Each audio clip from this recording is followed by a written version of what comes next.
En este video de ligamiento y recombinación vamos a estudiar el uso de la prueba de 3 puntos para construir mapas genéticos. Para ubicarnos en el programa analítico vamos a abordar el eje temático variabilidad del material hereditario,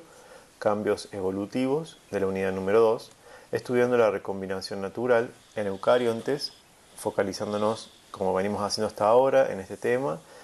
recombinación por entrecruzamiento, haciendo un análisis comparativo de la frecuencia de recombinación cuando estamos ante este fenómeno y lo que hemos visto que sucede cuando hay recombinación independiente. También vamos a abordar el eje temático transmisión del material hereditario de la unidad número 3,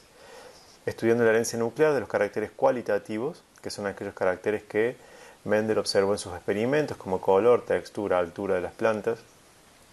y la aplicación de la prueba de chi cuadrado para un caso particular de resultados del cruzamiento de prueba. Ya lo vamos a ver en el desarrollo del tema. Habíamos visto que determinamos si dos genes están ligados o no usando el cruzamiento de prueba de la F1 por un doble homocigota recesivo. En el análisis de la descendencia, el cruzamiento de prueba, podemos inferir si los genes están ligados o no, y si están ligados también podemos decir con qué nivel el ligamiento, si es ligamiento completo o el ligamiento es incompleto. Luego definir cuál es la fase de ligamiento. Esta fase de ligamiento, recordemos que se refiere a cómo están ubicados los alelos de los genes que estamos analizando en los respectivos loci. Estos alelos, recordemos que si en el mismo cromosoma están los dos alelos dominantes para un progenitor, estos genes están en fase de acoplamiento y en el otro progenitor están los dos alelos recesivos. Pero si en el mismo cromosoma del mismo progenitor se ubican el alelo recesivo para un carácter y dominante para otro, y viceversa en el otro progenitor, decimos que estos genes están ligados en fase de repulsión. También, mediante el análisis de la descendencia y el cruzamiento de prueba, vamos a poder decir cuál es la distancia que hay entre los genes, y recordemos que el porcentaje de recombinación es equivalente a la distancia en centimorgan que hay entre los dos genes que estamos analizando. Cuando definimos esta distancia por el porcentaje de recombinación, nos permite ubicar genéticamente los caracteres sobre el cromosoma de la especie que estamos estudiando y así construir lo que se conoce como un mapa genético. Ante la situación de los genes que están incompletamente ligados, recordemos que en la descendencia de la F1 hay fenotipos parentales en un porcentaje igual o mayor al 50% y fenotipos recombinantes en una proporción menor o igual al 50%. En este caso, en este video, estoy haciendo hincapié en la situación de que sea igual al 50% los fenotipos recombinantes y que no lo hice antes cuando definimos la descendencia y cruzamiento de prueba en los genes que están incompletamente ligados, porque íbamos a introducir un concepto que iba a complejizar en ese momento el análisis y lo hemos dejado para este video,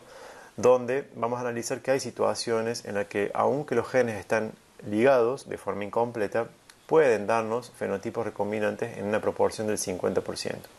Pero la situación que vimos antes es que entonces los fenotipos parentales son iguales o mayores al 50% y los fenotipos recombinantes igual o menores al 50%. En este caso, el porcentaje de recombinación varía en más de 0 o menos o igual al 50%. Cuando aplicamos una prueba de chi cuadrado para comprobar esto que estamos observando en la descendencia y concluir si aceptamos que estos genes estaban recombinando independientemente o bien estaban recombinando de forma tal que estos genes estaban ligados en el mismo cromosoma, planteamos esta tablita de chi cuadrado donde tenemos como hipótesis de que la descendencia va a presentar 4 clases fenotípicas en igual proporción. Por eso tenemos estos valores esperados, donde aproximadamente si fuesen los valores observados un cuarto cada uno o 25% de cada uno, tendríamos que tener entre 30 y 31 individuos de cada uno de las clases fenotípicas observadas. Pero fíjense que tenemos 55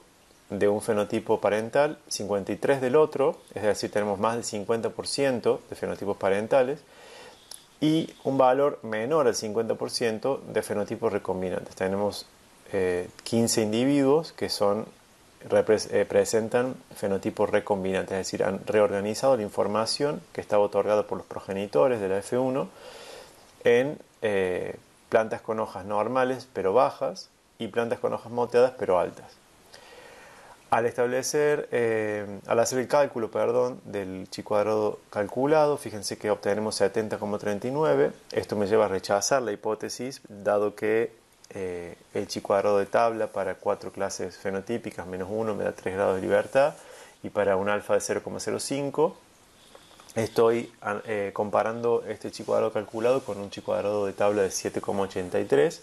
Por lo tanto, como el valor del chi cuadrado calculado es mayor, estoy cayendo en la cola de la curva donde rechazo la hipótesis, donde quiere decir que la diferencia que hay entre los valores observados y esperados, es decir, que estos valores observados no se ajustan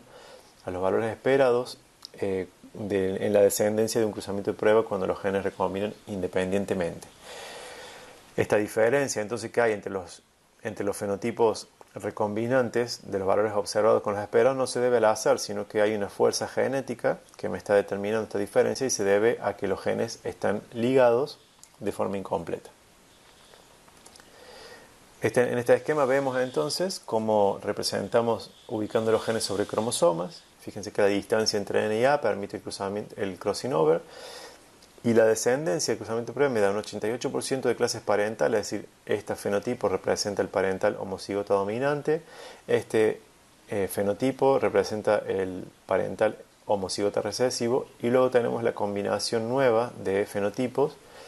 que, como son 15 individuos sobre un total de 123 por 100, me da 12% de clases recombinantes. Entonces,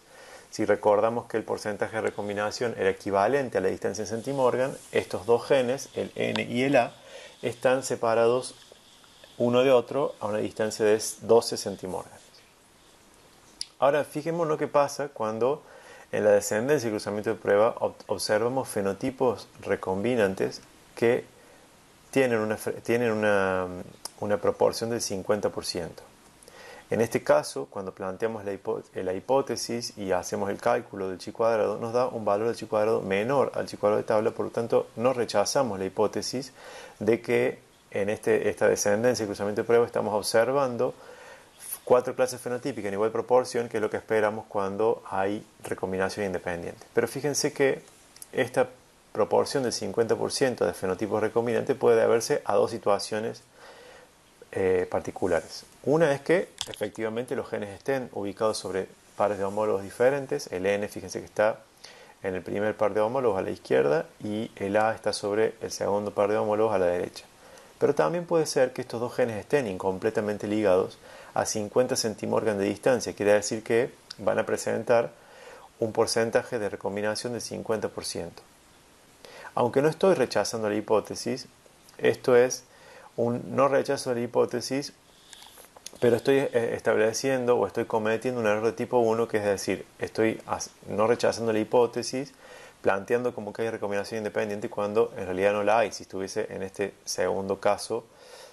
donde los genes están incompletamente ligados, pero a 50 centimorgan uno de otro. Para entonces esquematizarlo y compararlo, fíjense que tenemos entonces la recombinación independiente, que me da dos clases, en este caso el progenitor F1 al hacer el cruzamiento de prueba me va a dar cuatro clases de gametas. Vamos a tener las dos parentales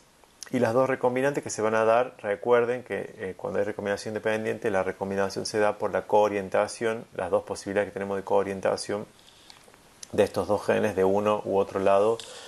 del plano ecuatorial, cuando los dos dominantes quedan de un lado y cuando los dos recesivos quedan del otro, o bien cuando estos se intercalan, quedando recesivo y dominante, como han quedado en este caso, o dominante y recesivo para la otra coorientación del otro lado del plano ecuatorial. En este caso tenemos entonces 50% de clases parentales, que están ubicadas aquí en los extremos, y 50% de clases fenotípicas recombinantes, donde el fenotipo se recombina de esta manera, pero como resultado, como les decía, de la coorientación, de las dos alternativas de coorientación que puede existir para estos dos locis analizados. En el caso de los genes que están ligados incompletamente, pero que están a 50 centimorgan, tal que siempre va a haber crossing over entre ellos dos, va a generarme una cantidad de clases recombinantes, de fenotipos de clases recombinantes, que es igual al 50%, porque siempre va a haber crossing over entre ellos, entre estos dos genes. Entonces voy a obtener un resultado igual al resultado de la descendencia cuando hay recombinación independiente. Haciendo un zoom sobre esto, fíjense que tenemos entonces un resultado similar, aún que hay una fuente, digamos, la causa de las clases recombinantes es completamente diferente. En un caso es la coorientación alternativa de estos dos genes ubicados en pares de cromosomas distintos, y en este caso es el entrecruzamiento que sucede entre las cromátidas no hermanas del par de homólogos que estamos analizando. En la descendencia y cruzamiento de prueba, entonces obtenemos 4 clases fenotípicas en igual proporción. Para poder resolver esta incógnita que genera este caso de recombinación del 50% y que no sabemos si se debe a que hay recombinación independiente o hay ligamiento incompleto con una distancia de 50 centimorgan entre los genes que estamos analizando, vamos a recurrir a la prueba de 3 puntos. Es una técnica que al analizar la descendencia del cruzamiento de prueba de un individuo heterocigota para 3 genes, tenemos que analizar, por eso se llama de 3 puntos, tenemos que analizar 3 caracteres en simultáneo. Este individuo heterocigota se va a llamar trihíbrido porque tiene que ser híbrido para los 3 caracteres analizados, y vamos a hacer un cruzamiento de prueba con un homocigota recesivo para los 3 genes también que estamos analizando. Y si los genes recombinan, vamos a poder deducir si los genes recombinan independientemente o están incompletamente ligados. Y en el caso de estar ligados, vamos a poder saber el orden de estos genes sobre el cromosoma y construir el mapa genético. Vamos a ver un primer ejemplo en Drosophila. Tenemos estos 3 alelos, V, CB y CT. El alelo V produce color de ojos rojos, el alelo CB produce ausencia del vértice en el ala y el alelo CT produce bordes de ala cortados. Estos 3 alelos mutantes, V, CB y CT, son recesivos respecto a sus variantes silvestres V+, CB+, y CT+, que producen los 3 fenotipo normal. Esto es importante, como siempre les decimos, al plantear un ejercicio o en la consigna de los ejercicios, que recopilen y resuman la información que se les está dando. Acá me está diciendo claramente que hay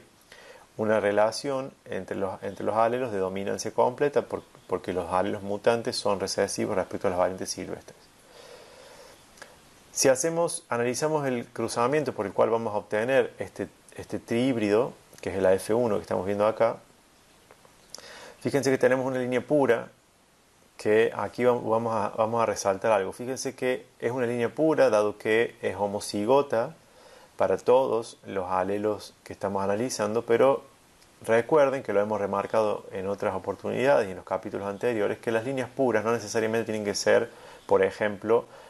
genotipo silvestre para todos los alelos, sino que fíjense que acá tenemos genotipo mutante para B y silvestre para los otros alelos. La otra línea pura, la hembra en este caso, tiene genotipo silvestre para el alelo B y tiene para el loci B, perdón, y tiene genotipo mutante para los otros 2 loci analizados. Obtengo una F1 que fíjense que es un trihíbrido, es decir, es heterocigota para todos los loci que estamos analizando, y al hacer el cruzamiento de prueba obtengo esta descendencia.